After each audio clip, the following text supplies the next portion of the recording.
Hello viewers, welcome to health tips treasure. నేను మీ కృతిక. మానవ జీవన విధానం రోజు రోజుకు మారుతూ వస్తుంది. మారుతున్న జీవన విధానంలో మన ఆహారపు అలవాట్లు కూడా చాలా మారుతూ వస్తున్నాయి. సో మనం రోజు ఉదయం లేచిన తర్వాత నుంచి నైట్ పడుకునేంత వరకు ఎలాంటి ఆహారం తీసుకోవాలి, ఎలాంటి జాగ్రత్తలు తీసుకోవాలి అనే విషయాల గురించి మనతో మాట్లాడడానికి ప్రకృతి వన ప్రసాద్ గారు ఉన్నారు. సో తన్ని ఇన్వైట్ చేసేద్దాం. నమస్కారం సార్. నమస్తే సార్. ఇప్పుడు చూస్తే ప్రతి ఒక్కరు బర్గర్లని, పిజ్జాలని, ఫ్రెంచ్ ఫ్రైస్ అని చాలా జంక్ ఫుడ్ తింటున్నాం. బయటికి వెళ్తే బజ్జీలు అవి చాలా తింటూ ఉన్నాం కాబట్టి సో ఎక్కువగా ఇలాంటి జంక్ ఫుడ్ తినడం వల్ల మన శరీరం మీద ఎలాంటి ప్రభావం చూపిస్తుందండి? అదే ఒబేస్ అయిపోతాడు కదా, బిన్నారిపోతుంది, ఇంతలా అయిపోతా ఉండరు, బ్రాయిలర్ కోళ్ళ తయారయ్యారు, ఓపిక ఉండదు, కింద పడితే ఎమకలు ఇరిగిపోతా ఉన్నాయి. బ్రాయిలర్ కోడి కూడా ఇరిగిపోతుంది కదా, నాటుకోడి అయితే ఎరగదు. మామూలుగా ఫ్రాక్చర్లు కూడా సార్ ఇలా కింద పడితేనే ఫ్రాక్చర్ అయిపోతుంది. మేము మన నానమ్మలు ఇంత సన్నగా ఉండ్రి, వాళ్ళకు బోన్ డెన్సిటీ బాగుంది, ఆస్టోపోరోసిస్ లేదు. ఇప్పుడు 40 ఏళ్ళకంతా బోన్ డెన్సిటీ తగ్గిపోతా ఉంది, మెట్లు పోతా ఉంటే ఎమకలు ఇరిగిపోతా ఉంది. 25 years నుంచే ఈ ప్రాబ్లం ఉంది సార్. ఇప్పుడు డాక్టర్స్ చెప్పేది ఏంటంటే వాళ్ళకే బోన్ ఫ్రాక్చర్స్ అనేది అవుతున్నాయి.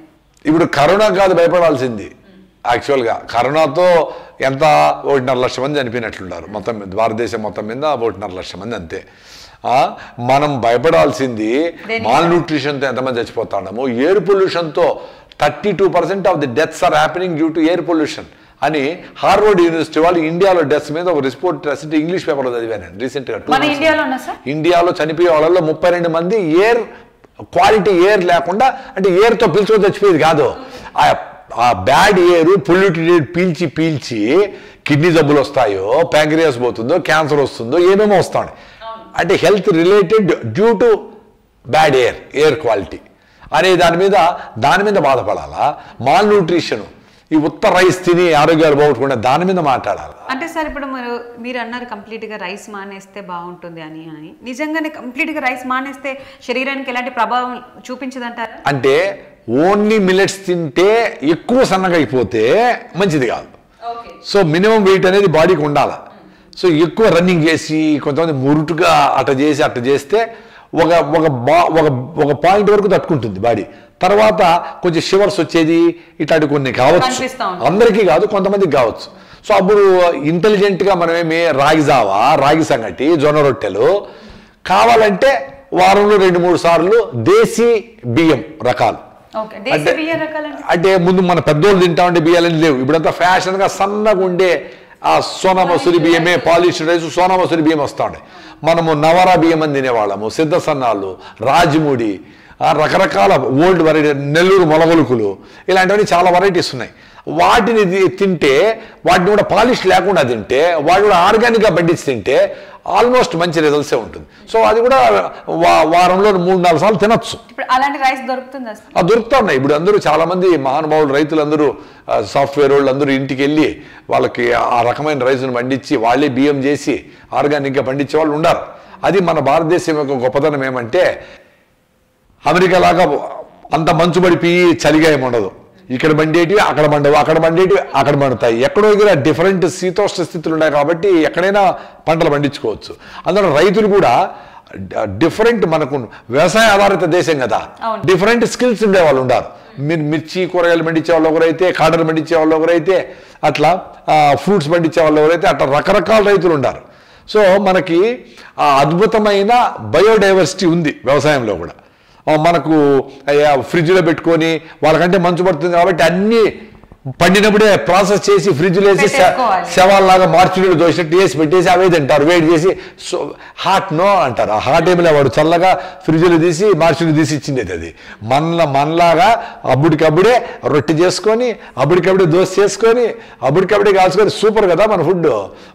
మన పల్లీల నూనె, మన వ్యవసాయ పద్ధతులు, మన పేడెరువులు, అన్ని అద్భుతమైన విధానాలు మనవన్నీ. అంటే సార్ ఇప్పుడు తినే మన రైస్ ఏదైతే ఉందో అంటే అది కంప్లీట్గా అవాయిడ్ చేయమంటారా? ఇప్పుడుండే రైస్ ఫస్ట్ మీరు ఆ తెల్లగా లేకుండా బ్రౌన్ రైస్ తినండి, దాని పాలిష్ లేకుండా. ఆ పైన ఉండే పాలిష్లోనే ఫైబర్ ఉంటుంది, బి కాంప్లెక్స్ ఉంటుంది, రిబోఫ్లావిన్ ఉంటుంది. అవన్నీ తౌడులాగా చేసి ఆవులకి వేస్తాను. ఆవులేమో అవి తిని బాగా బలంగా 10 లీటర్లు పాలు ఇస్తా ఉన్నాయి. మనం అవి ఒక తన్ను తంతే మన కింద పడతాం. ఎక్కడుంది అవేర్నెస్? అవేర్నెస్ లేదు, మత్తులో అంత నిద్రలో ఉన్నాం మనము. అవేర్నెస్ మన చదువులు ఏంది, మన ఆరోగ్యం ఏంది, మన ఆలోచన ఏంది, అవేర్నెస్ లేము. ఊరికి అనుకుంటా ఉన్నాం ఇంత చదువుకున్నాము, అందరికీ డిగ్రీలు ఉన్నాయి, అందరికీ ఏమీ లేవు, అందరూ నిద్రావస్థలో ఉన్నాం. లేకపోతే ఇంత డ్యామేజ్ చేసుకుంటాం. అందరూ కొంతమంది మందు తాగి మత్తులో కొంతమంది ఉంటే తాగకుండా మనం అందరూ ఉన్నాం కాబట్టి ఇంత డ్యామేజ్ జరుగుతూ ఉంది. ఈ చదువు లేనిది, ఈ సర్టిఫికెట్ లేనిది, ఈ ఇంత మన నేచర్ని పొల్యూట్ చేసుకునేది ఏంది, ఈ రకమైన ఆహారం తినేది ఏంది.